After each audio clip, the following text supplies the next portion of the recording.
Shalom pemirsa, selamat bertemu kembali dengan saya Dewi Kurniawan dalam acara Oasis, obrolan asik seputar Injil Surgawi. Bersama saya ada Pak Agus Rianto dan juga Pak Chandra Kusumo. Nah, pada kesempatan ini pemirsa kita akan berbicara mengenai goncang-gancing ekonomi dan nilai rupiah yang semakin melemah.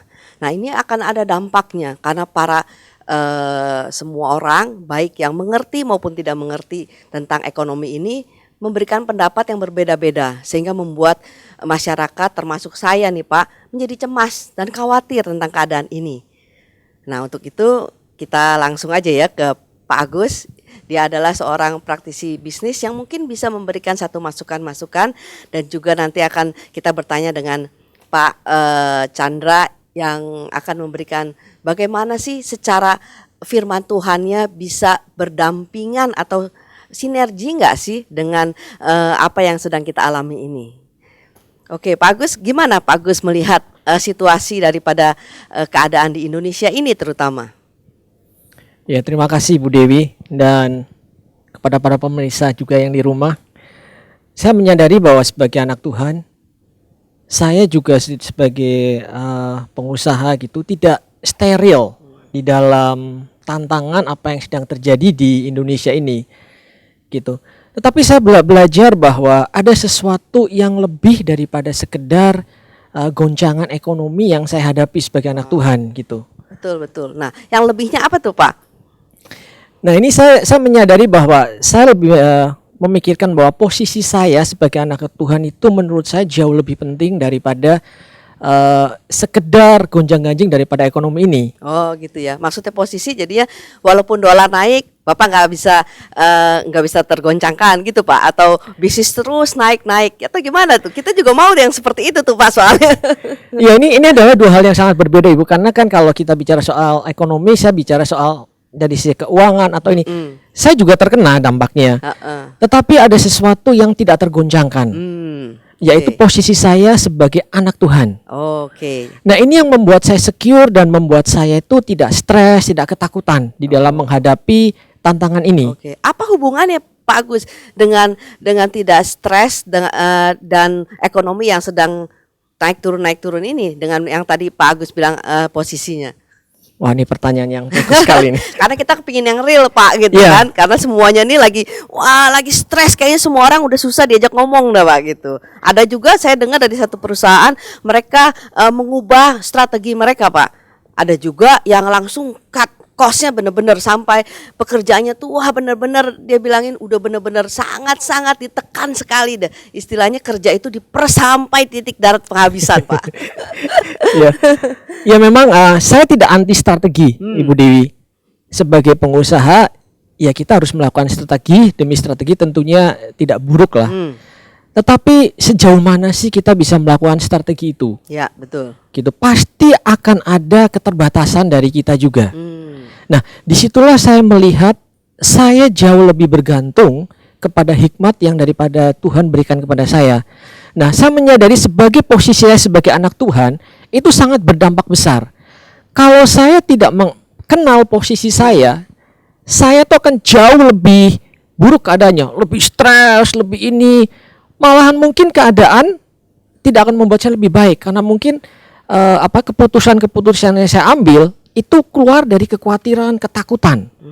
Tetapi tahu posisi saya, siapa saya di dalam Kristus, ketika saya harus tahu bahwa saya di Kristus adalah hikmat saya, sehingga ketika saya mengambil keputusan apapun itu jauh lebih secure, lebih enak, lebih berdampak positif buat saya dan pada perusahaan saya.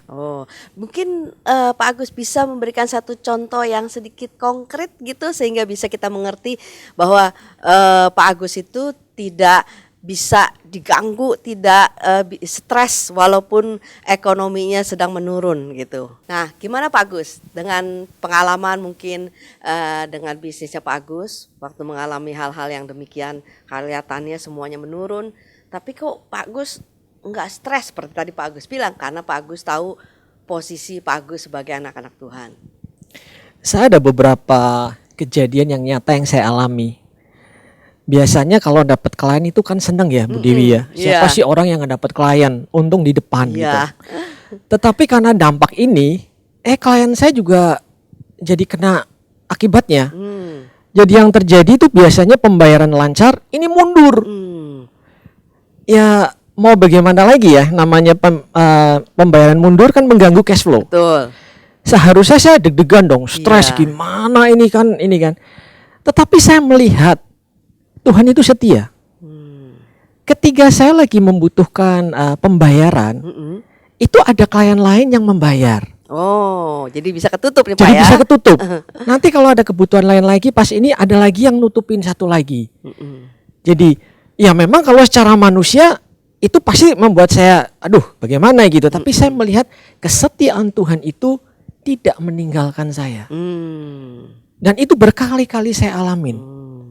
Jadi disitulah perjalanan saya melihat bahwa security saya, rasa aman saya itu sebagai anak Tuhan itu berdampak nyata gitu. Oh, itulah yang namanya Pak Agus bilang harus tahu posisi Pak Agus sebagai anak-anak Tuhan. Iya betul.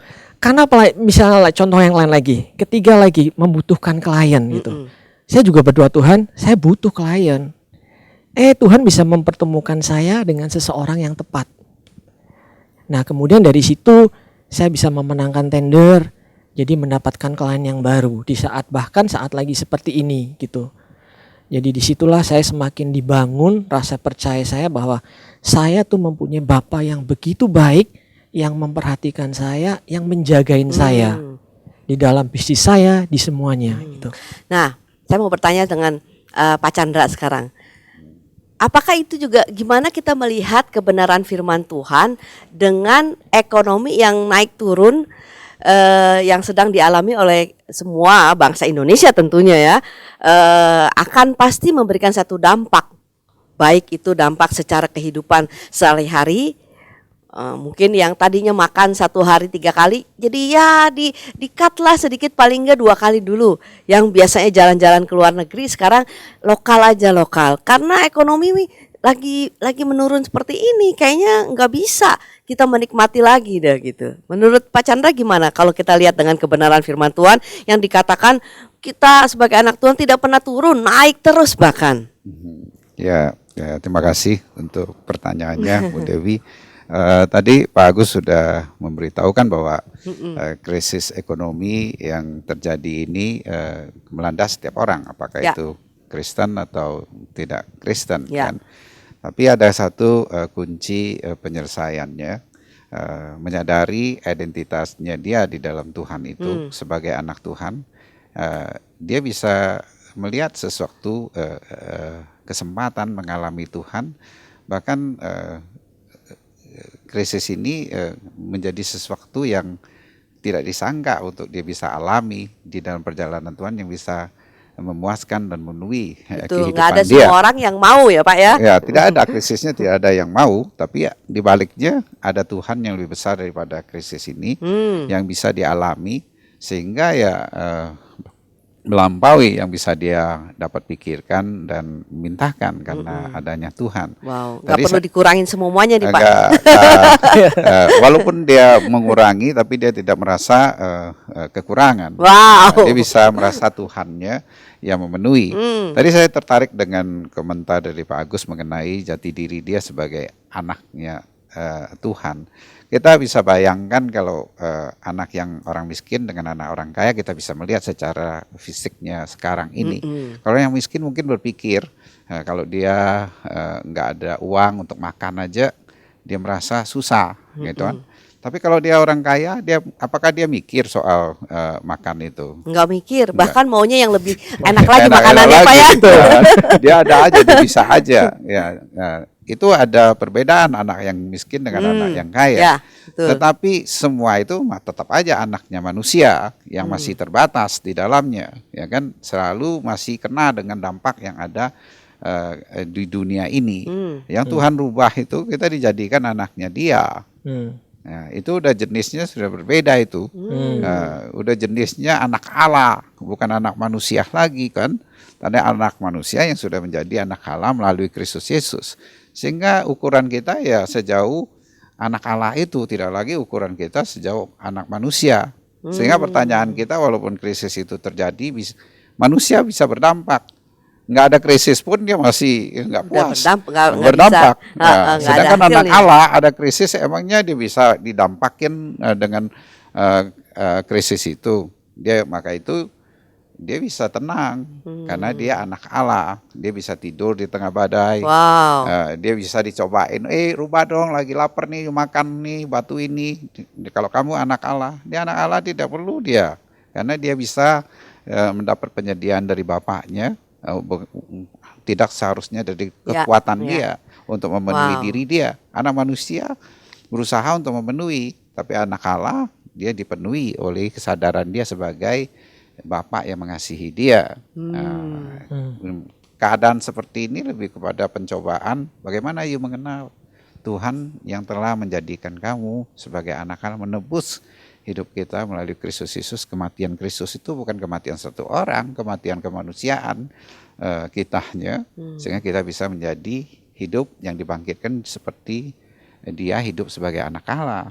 Itu solusinya. Itu termasuk juga bisnisnya atau ekonomi kita gitu Pak? Ya, bisnis dan ekonomi itu sesuatu yang bukan lagi fokus yang menjadi problem, karena kamu punya dia, kamu punya Bapak. Kalau ada problem pun sesuatu yang dimana Bapak kamu bisa ubah menjadi satu kemuliaan, kecuali nggak ada Bapakmu. Ya kan, misalnya kita ada kebutuhan makan, ya kan? Nah, kalau nggak ada Bapak kita nggak ada duit, kita nggak bisa apa-apa. Nah, kita akan pusing. Tapi kalau ada Bapak kita yang kaya, nggak ada makan, kesempatannya Bapak kamu menyediakan makanan, Bapakmu juga senang menyediakan, kita juga senang. Itu. Krisis itu berbeda jadi pandangannya, karena kamu ada di Tuhan, nggak bikin kamu jadi nggak bisa tidur, nggak bisa bikin kamu jadi gelisah, tapi yang membuat kamu, wow, you punya Bapak, tahu kebutuhannya, dengan kasihnya dia kesempatan untuk mengalami kasih dia yang di luar daripada berarti kalau kita melihat seperti ini, tidak ada lagi yang namanya krisis bagi anak-anak Tuhan dong Pak Chandra. Krisisnya secara jasmani ya kelihatan, tapi hidupnya Tuhan tidak terdampak di dalamnya. Kamu punya hidupnya Tuhan, ya kan? Istilahnya tikus kalau diambil kejunya, dia marah, dia nggak bisa hidup, kan? Tapi hidup tuh manusia, yo ambil keju yang nggak jadi masalah lah. Karena memang tikus itu sifatnya ya memang makan keju, bukan seperti manusia gitu Pak. Iya, kan kita punya level di hidupnya Tuhan. Hidupnya Tuhan dia nggak bisa ditentukan oleh situasi kondisi yang sementara, membuatkan dia menjadi gelisah. Gelisah itu hidupnya kita nggak menyadari bahwa kita punya hidupnya dia, kita butuhkan dia. Krisis yang terjadi ini lebih kepada menyadarkan kita kalau yang belum kenal Tuhan ya perlu menyadari bahwa kita tidak bisa secara manusia, tapi ada Allah yang mengasihi melalui Kristus Yesus. You punya dia, you punya hidup dia, you bisa mengalami kecukupan, kemenangan di dalam dia itu sebagai satu anugerah di dalam hidup kita. Ya, jadi istilahnya tuh Pak, cara pandang kita menjadi berubah ya Pak, pada waktu kita tahu siapa diri kita sebagai anak Allah dibandingkan dengan orang yang tidak mengenal Allah. Tentunya dia melihat ekonomi ini ya membuat dia menjadi menderita, menjadi nggak bisa tidur, menjadi sengsara gitu Pak ya. Tapi kalau kita tahu menyadari, tadi Pak Chandra bilang posisi kita ini sebagai anak, tentunya kita tidak perlu lagi mengalami hal yang demikian gitu Pak. Iya, karena kan intinya ya, you punya bapak konglomerat aja, you nggak gitu pusing. Kamu berbicara you punya bapaknya Tuhan. Nah, bapaknya konglomerat tidak punya hidupnya Allah loh. Nah, itu yang membuatkan sekalipun manusia itu punya bapaknya konglomerat, tetap aja merasa tidak puas, tidak cukup. Tapi menderita. Karena tetap aja ada penderitaan yang tidak kelihatan, cuma kita ngelihatnya dia senang, makan banyak-banyak, bisa pergi jalan-jalan ya. Kita pikir yang banyak yang bikin dia senang. Hanya secara jasmaninya. Padahal nggak begitu, secara jasmaninya aja. Tapi setiap manusia sudah jatuh karena kejatuhan Adam, dia itu hidupnya sudah lumrah kalau dia nggak senang. Dia hidupnya lumrah kalau tidak puas, kecuali dia ditebus oleh Kristus Yesus yang menjadikan dia sebagai anak Allah. Nah, kesadaran dia kepada anak Allah inilah dia memiliki satu kehidupan yang bisa dinikmati sekalipun ada di krisis Wow. yang ada. Di situ itu Bisa yang dibutuhkan. menikmati di tengah krisis. Di tengah krisis. Wow, itu satu keadaan yang kayaknya perlu hikmatnya, bukannya hikmat biasa ini Pak ya. Iya, secara manusia ya nggak mungkin. Maka itu hikmat manusia berbeda. Dia bilang Kristus itulah hikmat daripada Tuhan. Kita pikir hikmat manusia harus apa yang harus kita lakukan dari diri kita. Hikmat Tuhan itu apa yang Tuhan Yesus sudah lakukan, yang kita percaya melalui Kristus Yesus, itulah hidupnya. Itulah di dalam kita ada roh Dia yang memimpin, menuntun, sehingga sumbernya bukan lagi dari diri kita, sumbernya dari yang tanpa batas daripada Wow. Dia hidup dalam kita, Luar biasa. keluar, gitu Nah, dong. Mungkin Pak Agus, tadi kan Pak Chandra bilang kan karena kita tahu siapa kita di dalam Kristus sehingga kita tidak perlu mengalami satu stres yang berkepanjangan istilahnya. Nah, Pak Agus pernah mengalami juga kan seperti Pak Agus tadi bilang. Apakah Pak Agus juga pernah nggak berpikir dalam keadaan seperti ini, ekonomi yang semakin tidak menentu, ada suatu strategi atau cara-cara yang perlu diaplikasikan sehingga kita bisa tetap menikmati keadaan yang seperti ini, atau Pak Agus percaya ya sudah Tuhan saya yang memberkati saya, atau saya tahu posisi saya sebagai orang anak Tuhan, nggak perlu sampai memikirkan lagi dah, bahkan strategi pun tidak usah dirubah, bahkan biaya pun tidak usah ditekan. Jadi melimpah, benar-benar melimpah Pak ya, bisa menikmati keadaan itu. Gimana Pak? Kalau dari saya Bu Dewi, itu yang terutama tadi yang memasukkan apa yang disampaikan oleh Pak Chandra itu bagus sekali. Yang terutama itu adalah penyadaran akan siapa kita di dalam Kristus Yesus. Itu menurut saya itu fundamental yang tidak bisa ditawar lagi. Mengenai strategi atau cara-cara yang kita harus lakukan itu tergantung daripada masing-masing perusahaannya bagaimana mengenai krisisnya. Tetapi saya melihatnya bahwa strategi itu pun mempunyai kapasitas tertentu, tidak bisa disamakan semuanya, Sempurna gitu. tidak ya, bisa Pak, ya? sempurna. Sempurna. Iya. Tetapi balik lagi sekarang yang paling penting menurut saya itu adalah penyadaran akan siapa kita di dalam Kristus. Itu yang akan melahirkan sesuatu yang akan membuat kita tuh bisa mengambil keputusan secara bijaksana dan penuh hikmat. Itu menurut saya di situ yang fundamentalnya. Gitu. Jadi itu yang paling penting menurut saya. Jadi tidak masalah dong Pak ya kalau kita misalnya melihat keadaan ekonomi seperti ini, kita ganti strategi, kemudian kita cut cost, kemudian kita istilahnya jadi gaya hidup kita itu jadi berubah. Kalau saya bisa ngomong seperti itu nggak apa-apa Pak ya. Karena saya lihat bukan lagi mengenai gaya hidup, bukan mengenai lagi strategi, tetapi menurut saya sebagai anak-anak Tuhan kita sudah ada di atas level itu. Maksud saya gini Pak, kan udah ketahuan nih misalnya ekonomi ini berdampak, yang tadinya di perusahaan itu akan dibagi bonus. Wah, karena nih dampak ini ya kita nggak jadi ada bonus lah. Yang pertama. Terus yang kedua, karena dampak ekonomi ini sekarang perusahaan tidak lagi memberikan tunjangan A atau B atau C. Nah, jadi itu artinya kan kita mengubah strategi dong Pak. Ya kan, kita mengubah apa yang sudah berjalan karena dampak ini, sehingga kita potong ini, tidak ada fasilitas ini, kemudian harus melakukan satu penyempitan di mana-mana. Maksud saya gitu loh Pak. Strategi atau itu karena kita percaya bahwa itu ada hikmat-hikmat, kan banyak tuh Pak diajarin. Wah, bagaimana kita bisa tetap survive di tengah ekonomi yang semakin menurun. Nah, hikmat-hikmat pertama, hikmatnya adalah gencet semuanya, squeeze semua pengeluaran. Terus yang kedua, kalau bisa tunjangan-tunjangan diperkecil dulu lah masa-masa krisis ini. Nah, gitu kan. Tadi kalau menurut Pak Chandra katanya dia nggak usah dipikirin yang seperti itu. Kita malah bisa menikmati lebih dari itu. Nah, menurut Pak Agus gimana itu? Apakah bisa nggak dengan seperti itu? Ya, saya kembali lagi kepada yang pertama itu tadi saya katakan sebagai fundamentalnya ya Bu Dewi ya. Itu fundamental saya itu berpatokan percaya sekali kepada penyadaran akan siapa kita di dalam Kristus. Namun sekali lagi kita tuh tidak steril dari apa yang namanya krisis kan. Gitu. Jadi saya kembalikan lagi kepada para pengusaha itu sendiri. Kalau memang di dalam situasi yang dihadapin itu mereka harus katakan cut cost atau dalam keadaan seperti apa, ya itu ya harus dilakukan kali ya sebagai seorang pengusaha, sebagai seorang ini gitu ya. Tetapi sekali lagi bahwa tadi yang disampaikan oleh Pak Chandra itu menurut saya sebagai sesuatu yang kita tuh tidak hidup di itu lagi. Jadi dampak itu kita nggak steril, kita mungkin harus melakukan beberapa perubahan demi perubahan tentunya ya. Menurut saya ya oke-oke aja sebagai anak Tuhan, tetapi itu tidak mengurangi jati diri kita sebagai anak Tuhan. Itu kita bisa tetap menikmati walaupun ekonomi turun ya Pak ya, apalagi kalau naik kita lebih menikmati lagi ya kan. Iya. Gitu.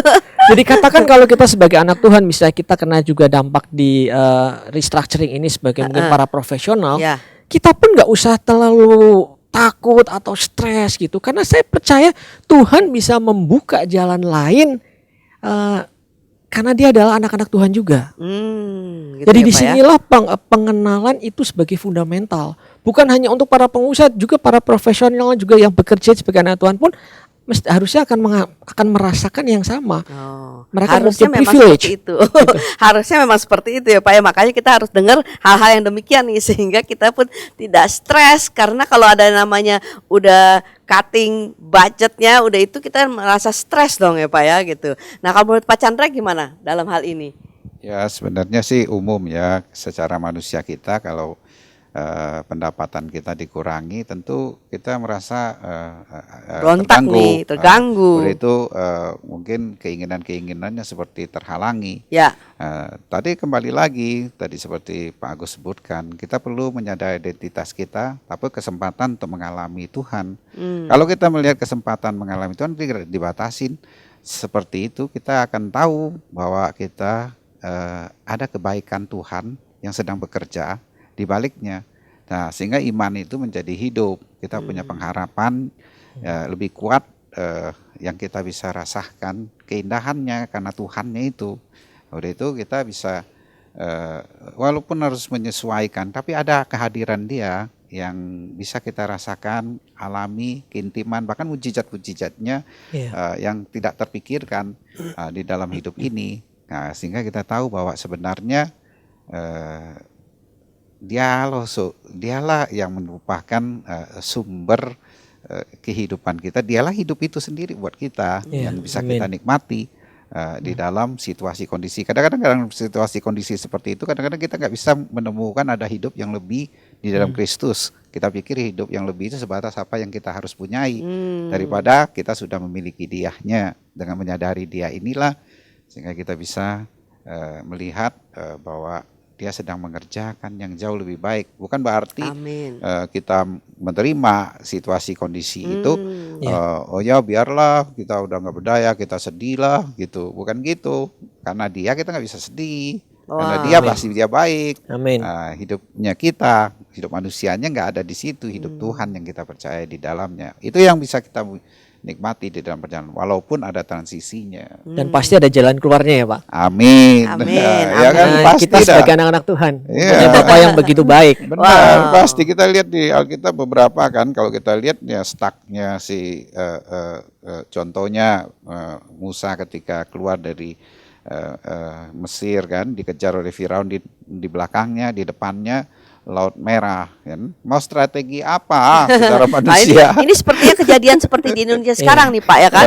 Kayaknya di depan itu udah Laut Merah gitu, di belakang itu udah begitu menakutkan. Menakutkan sekali, dikejar-kejar utang di belakang, di depan itu udah banyak lagi nilai rupiah yang naik turun ya Pak ya. Wah ini satu dilema memang ya. Tapi kalau kita kembali lagi Pak Chandra bilang, tahu diri kita siapa kita di dalam Tuhan, kita menyadari bahwa hidup Kristus itu ada di dalam kita, walaupun ada seperti itu ya Pak ya, mungkin kita bisa bicarakan walaupun badai ada ya kan, nah tapi kita percaya badai itu pasti berlalu ya kan, ada nyanyian berkata seperti itu Pak ya, tapi kita itu sudah tidak lagi terkena hal-hal yang seperti itu lagi Pak, atau benar nggak kata-kata saya, tidak terkena badai atau kita tidak tergoyahkan? Ya, badai pasti berlalu itu ya itu ada dua nadanya, aduh gua lagi menderita sekarang gitu kan, biar cepat berlalu gitu, atau punya pengharapan di dalam dia karena ada sesuatu yang lebih besar. Sebenarnya sih mau badai itu ada atau tidak ada badai, karena ada dia, you bisa bersuka cita. Di baliknya. Maka itu kenapa Tuhan Yesus bisa tidur di tengah badai yang besar, karena dia ingin kita juga mengalami hidup dia. Ya, kenapa Firaun mengejar bangsa Israel di tengahnya, di depan susah, di luar, di belakang susah, mematikan?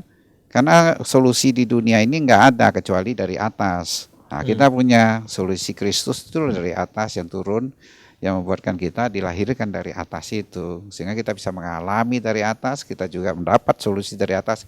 Maka itulah dialah hikmat kita. Tidak ada permasalahan yang terbesar yang gak ada jalan keluarnya, karena kita sudah memiliki dia yang dari atas sebagai hubungan, sebagai anaknya di dalam hidup ini. Jadi nikmati aja. Nikmati aja ya Pak Agus ya. Nikmati aja Ibu. Tadi kalau saya boleh nambahkan sedikit, tadi saya diingetin firman Tuhan waktu Pak Chandra berbicara bahwa waktu di kapal aja itu di situ ada badai ya. Yesus ada di situ bersama dengan murid-muridnya. Seringkali kita berpikir, coba deh, ini kapal ini nyampe nggak ke sana gitu. Dulu saya berpikir nyampe nggak ya? Itu nyampe gara-gara ada Yesus tuh nyampe. Kalau nggak ada Yesus, kayaknya nggak nyampe deh. Tenggelam malah gitu, malah mati semua gitu. Tapi ada satu yang Tuhan ingetin saya, bahwa mereka ada di situ karena Tuhan Yesus yang berbicara loh. Yuk kita nyebrang, kamu nyebrang. Nah, perkataan itu menurut saya adalah begitu powerfulnya. Nah, sekarang ini Yesus berkata, kalau kita percaya, kita tuh anak-anaknya. Berarti sama, ada sebuah jaminan. Krisis ada, gitu. Tetapi saya percaya itu menjadi sebuah jaminan kita, bahwa Dia tidak akan meninggalkan kita, bahwa kita mempunyai level yang berbeda, dan kita bisa Tuhan bisa melakukan perkara-perkara yang lebih karena kita adalah anak-anak Dia. Nah, itulah penyadaran itu membuat saya tuh merasa aman. Wow, wah ini makin menarik lagi pembahasan kita dengan disinergikan kebenaran firman yang tadi Pak Agus dan Pak Chandra katakan, aplikasinya dengan firman Tuhan di tengah badai. Kita ini sepertinya lagi di tengah badai, ya kan? Tapi tadi Pak Agus bilangin karena Kristus, karena ada Yesus, sehingga kita itu bisa menyeberang ke sana. Mungkin kita akan bacakan ayat itu Pak ya, di mana itu ayatnya, kita akan buka sama-sama sehingga kita bisa real masuk ke dalam satu situasi mengenai keadaan yang badai itu dan Yesus ada di dalam kapal itu.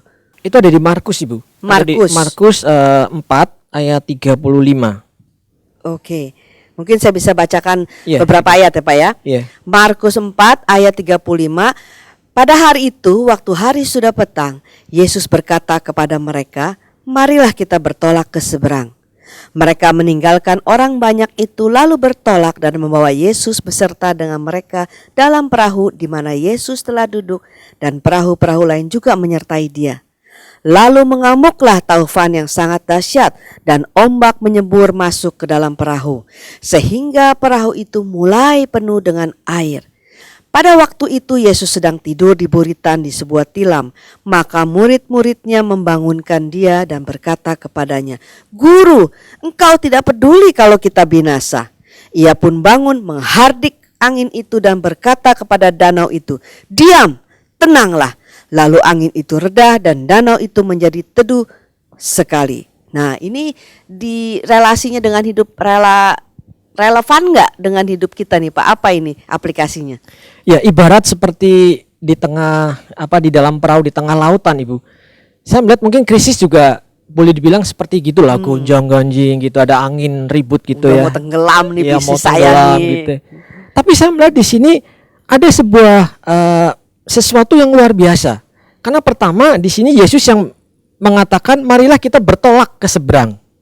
Yang kedua, saya melihat Yesus itu hadir bersama dengan mereka di dalam perahu itu. Nah, sekarang dengan kita, Yesus berkata kalau kita percaya, kita ini dipanggil anak-anaknya. Bukan hanya dipanggil anak-anaknya, tetapi roh Dia itu tinggal bersama dengan kita juga. Ya. Jadi dengan kata lain, kalaupun ada tantangan, ada seperti nada taufan, saya percaya dia akan menghardik itu dan berkata tenang. Wow. Jadi itulah menurut saya fundamental kita, penyadaran akan siapa kita di dalam Kristus itu lagi, Bu. Wow. Jadi saya percaya kita akan nyampe ke seberang. Gitu ya Pak ya. Ya. Walaupun apapun juga, mau pakai strategi apapun juga ya Pak ya, mau ada badai segede apapun juga, kita nyampai di seberang. Saya percaya itu, Ibu. Kalau menurut Pak Chandra gimana ya Pak? Ya itu sewaktu kita lihat ya Kristus itu ada di dalam hidup kita. Jadi ada suatu kualitas di tengah badai ada damai yang dia bisa nikmati. Banyak kan manusia nggak bisa di tengah badai bisa nikmati. Tapi dia juga berkuasa terhadap badai untuk dihentikan. Bahkan bukan saja berkuasa terhadap badai yang menghalangi, dia tidak bisa terhentikan untuk mencapai tujuannya. Jadi itulah hidup yang dia berikan sebagai anak Allah, Kristus yang tinggal di dalam hidup kita. Amin. Wow. Jadi kita ini tidak tergoncangkan karena badai ya Pak ya. Wah, luar biasa. Hari ini kita sudah belajar bagaimana keadaan ekonomi yang mau turun, mau naik, dolar mau naik terus dan tidak turun-turun, kita tidak lagi bisa terganggu. Ya Pak ya, istilahnya karena hidup kita itu tidak ditentukan oleh naik turunnya ekonomi maupun dolar ya Pak ya. Nah, satu kata Pak Chandra, kalau kita bisa simpulkan dengan diskusi kita hari ini, bisa nggak satu kata? Misalnya kita ini anak Allah atau penyadaran Kristus sehingga kita itu tidak lagi bisa turun atau naik karena ekonomi ini. Ya kita udah tahu tadi karena karya penebusan Tuhan Yesus Kristus, kita hidupnya karena Adam sudah jatuh. Cuma impact yang luar itu membuatkan kita merasakan kejatuhan itu. Tapi ada karya Kristus yang menebus kejatuhan itu, diberikan satu kehidupan di mana kita sebagai anaknya ada bersama dengan Dia. Sejauh Dialah kehidupan kita itu. Maka itu kita bisa menjalani hidup di dalam segala situasi dan menikmati kehidupan seperti kehidupannya Tuhan di dalam hidup kita. Itu aja. Wah, luar biasa. Baik pemirsa, pembicaraan kita kali ini kita tahu apapun yang terjadi, ekonomi mau naik atau turun, kita tahu kalau kita menyadari ada hidup Kristus di dalam kita, hidup kita tidak akan pernah sama lagi. Kita tidak akan pernah terbawa arus atau ombak atau badai yang segede apapun juga. Nah, pada hari ini saya ingin berdoa bersama Anda semua. Walaupun apapun ekonomi yang Anda hadapi, kita percaya ada Tuhan yang selalu beserta dengan kita. Mari kita berdoa. Tuhan, terima kasih Bapa untuk siang hari ini atau pada kesempatan ini ya Tuhan. Engkau ya Tuhan yang ada di dalam hidup kami. Kami menyadari itu sehingga kami tidak perlu khawatir akan terjadinya ekonomi yang naik turun, dolar yang naik turun. Kami percaya bahwa Engkau Allah yang mencukupi, Engkau Allah yang memberikan hikmat di dalam segala hal, apapun juga. Baik kami harus melakukan apapun juga, perubahan apapun juga, tetapi kami percaya Allah kami, Yesus Kristus yang ada di dalam hidup kami jauh lebih besar daripada perubahan ekonomi ini. Terima kasih, di dalam nama Yesus kami mengucap syukur dan sudah berdoa. Amin.